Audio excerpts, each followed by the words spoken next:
everyone, welcome back to my channel Clear Concept. I am Raksha Khan and I am come back with a revision class which you have already studied in last videos.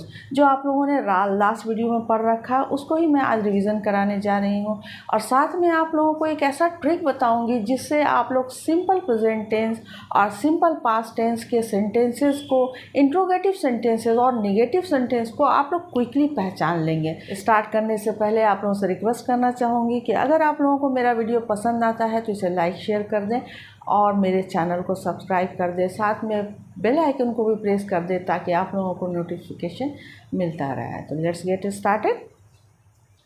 How did you know that it was a very stupid idea?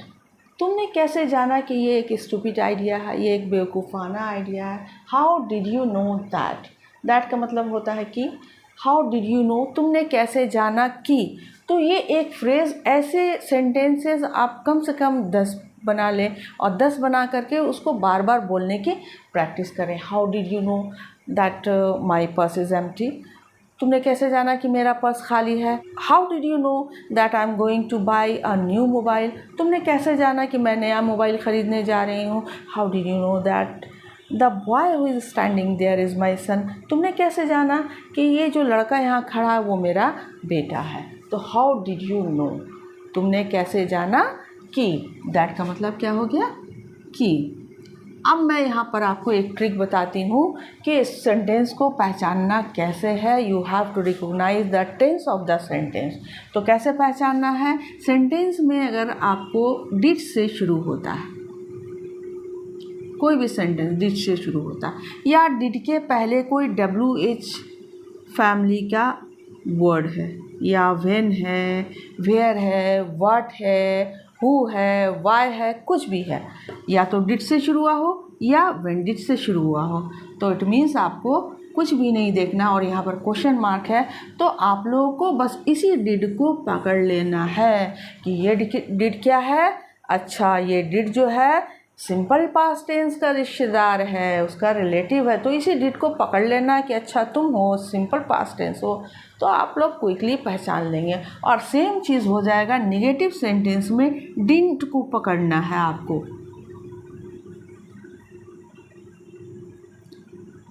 क्या पकड़ना है आपको? Negative sentence में subject के बाद didn't होगा, didn't यानी did not होगा।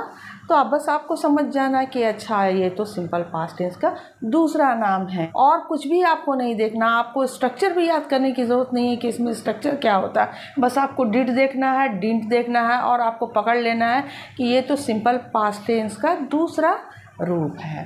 तो अंडरस्टैंड हो गया कि हमको किस तरह से निगेटिव और इंट्रोगेटिव सेंटेंस पास्ट टेंस के पहचान लेने हैं कि ये सिंपल पास्ट टेंस में है। नेक्स्ट सेंटेंस है he always speaks with confidence I found honesty in his speech. वो हमेशा कॉन्फिडेंस के साथ बोलता है, मैंने उसकी बातों में सच्चाई देखी है। I found honesty in his speech.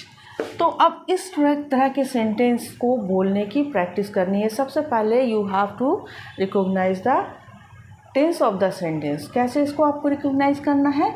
आपको स्ट्रक्चर से करना है। स्ट्रक्चर इसमें क्या है? ये सब्जेक्ट के बाद वर्ब का फिफ्थ फॉर्म है। वर्ब का फिफ्थ फॉर्म कहाँ यूज़ होता है?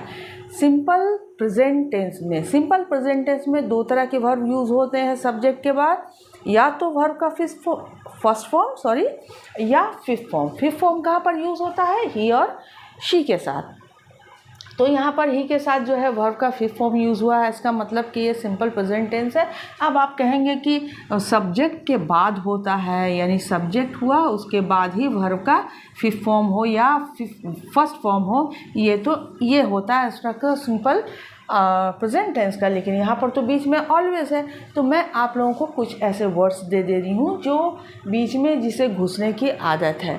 यानी कि आप कोई भी टेंस होगा, सिंपल पास्ट हो, सिंपल प्रेजेंट हो या और कोई टेंस हो, यही इस तरह का वर्ड्स जो है वो बीच में ही घुस जाता है। इसको आपको नहीं देखना है, आपको सिर्फ देखना है सब्जेक्ट और सब्जेक्ट के बाद वर्ब कौन सा यूज़ हुआ है उसको ही देखना है। और इस ध्यान में रखिएगा इस सारे वर्ड्स को जिसको बीच में घुसने की आदत है। तो इसको हम लोगों ने समझ लिया कि ये सिंपल प्रेजेंट टेंस है। अब आपको प्रैक्टिस क्या करना है, इस तरह के बहुत सारे सेंटेंसेस को बोलने की प्रैक्टिस कीजिए। इस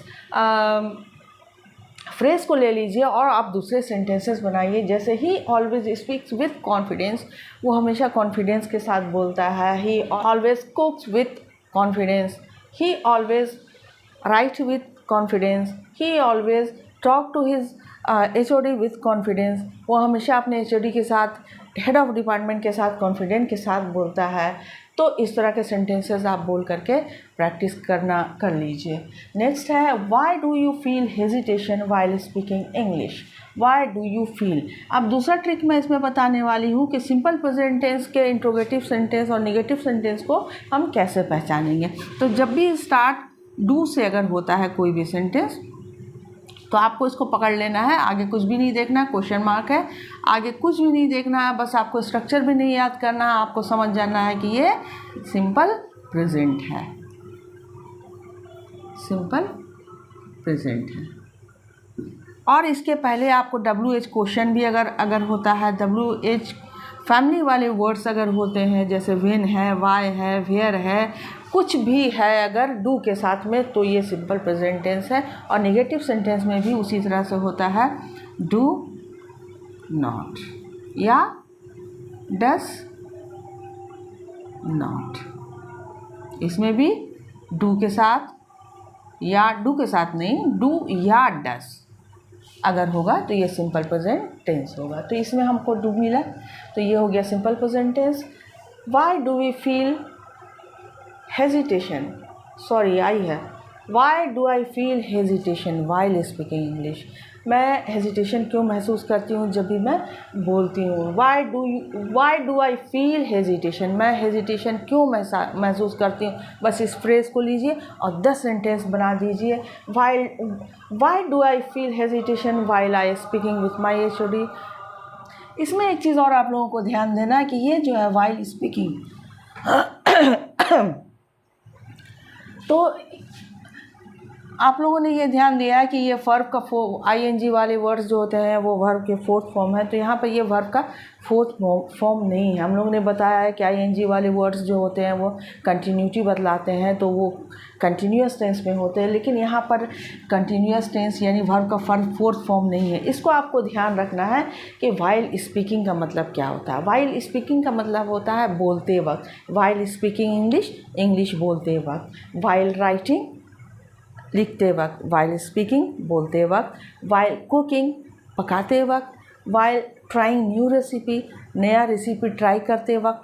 तो इस चीज़ का भी आपको ध्यान रखना है, बल्कि प्रैक्टिस कर लें और दिमाग में बैठा लें वाइल स्पीकिंग को किस तरह से हम लोग सेंटेंस में यूज़ करते हैं। Next, women give up a lot in terms of getting into a new atmosphere. Women give up verb का फर्स्ट फॉर्म है।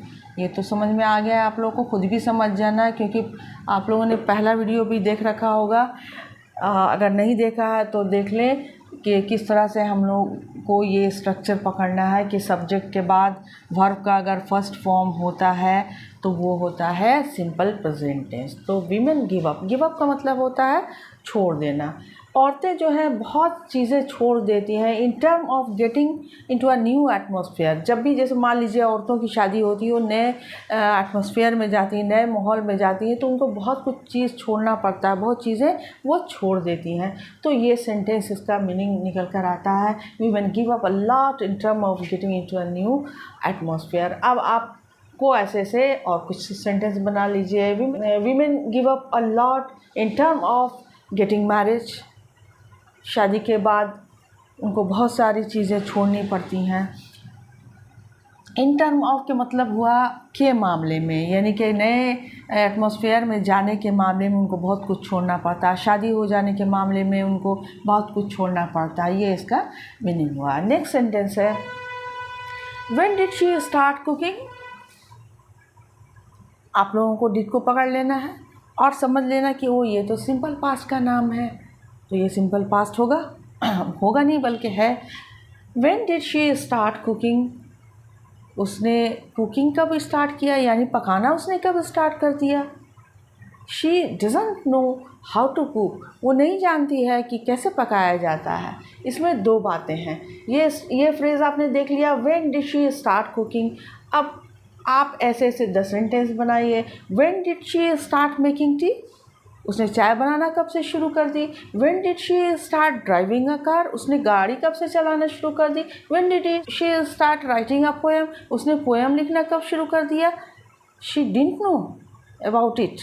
अगर ये सेंटेंस भी आप ऐड कर देते हैं तो वो तो इसके बारे में जानती ही नहीं थी, यानी कि कुछ भी वो काम करी वो नहीं जानती थी। When did she start cooking, she didn't know how to cook.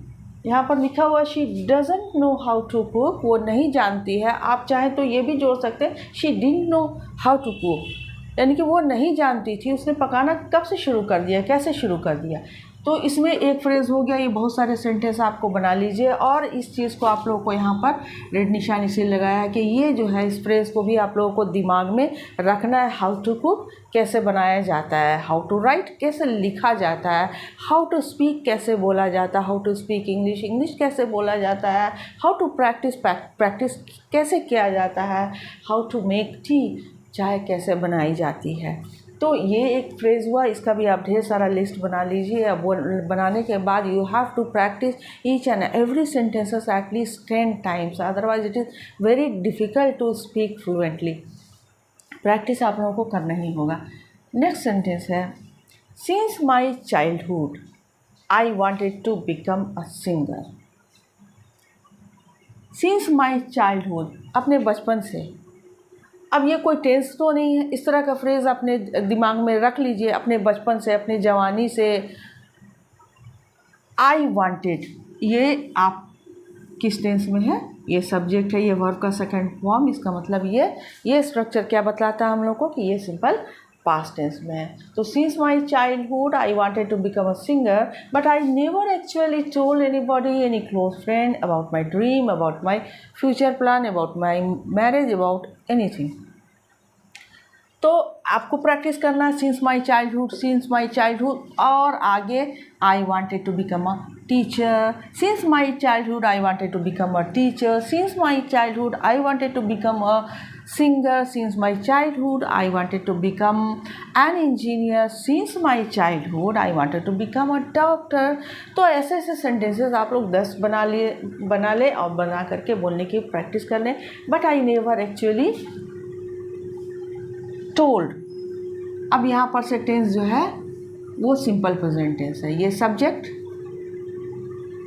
और इस दोनों को छोड़ करके यहाँ पर सिंपल पास्ट है, वर्ब का सेकंड फॉर्म। ये भी सिंपल पास्ट है।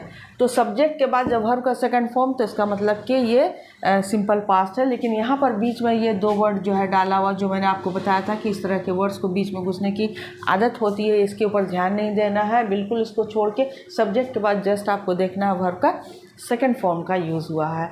तो आई नेवर एक्चुअली टोल्ड, मैंने एक्चुअली किसी को नहीं कहा, एनीबॉडी, किसी को भी, एनी क्लोज फ्रेंड को, any about my dream, about my future plan, अपने फ्यूचर के प्लान के बारे में नहीं बताया, अपने ड्रीम के बारे में नहीं बताया।